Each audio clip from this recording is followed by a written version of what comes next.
Assalamualaikum warahmatullahi wabarakatuh. Nama saya Wahida Limatul Mu'afif, NIM 204105010105. Di sini saya dari Prodi Perbankan Syariah 4. Pada video kali ini saya akan memberikan tanggapan kepada Bapak Abdul Wadud Nafis LC MEE selaku dosen mata kuliah Ekonomi Makro Islam dengan materi perhitungan pendapatan nasional.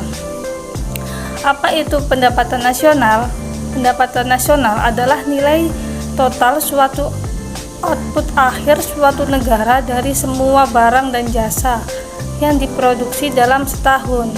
Nah, intinya negara itu akan menghitung apa yang diproduksi berupa barang dan jasa dalam kurun 1 tahun. Nah, contohnya seperti penjualan barang tekstil. Nah, hitungannya mulai tanggal 1 Januari sampai 30 Desember. Nah, selanjutnya adalah konsep pendapatan nasional. Pendapatan nasional ini ada 6 poin. Yang pertama, produksi domestik bruto GDP. Yang kedua, produk nasional bruto GNP. Yang ketiga, produk nasional neto NNP. Yang keempat, pendapatan nasional neto NNI. Yang kelima, pendapatan perseorangan PI. Yang keenam, pendapatan yang siap dibelanjakan DI. Dalam perhitungan pendapatan nasional tentu saja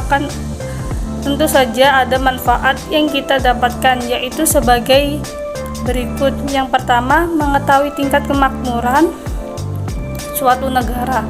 Yang kedua, mengevaluasi kinerja perekonomian dalam skala tertentu.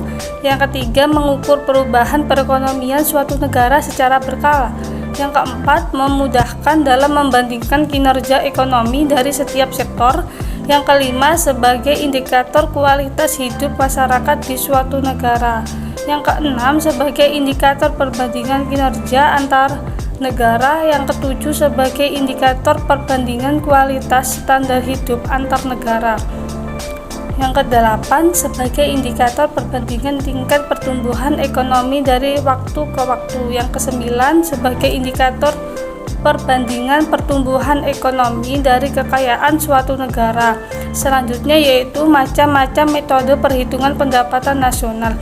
Nah, metode pendapatan nasional itu ada 3 macam. Yang pertama, metode pendekatan nilai produksi. Yang kedua, metode pendekatan pendapatan. Yang ketiga, metode pendekatan pengeluaran.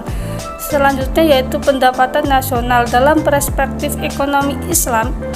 Yang pertama, pendapatan nasional harus dapat mengukur penyebaran pendapatan individu rumah tangga. Yang kedua, pendapatan nasional harus dapat mengukur produksi di sektor pedesaan. Yang ketiga, pendapatan nasional harus dapat mengukur kesejahteraan ekonomi Islam.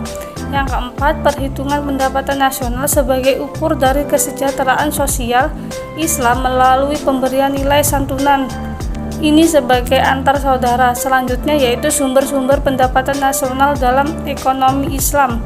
Yang pertama, honimah. Yang kedua, sodakoh. Yang ketiga, infak. Yang keempat, zakat. Yang kelima, undur. Yang keenam, jihad. Yang ketujuh, khoroj. Yang kedelapan, pajak tambang dan harta karun.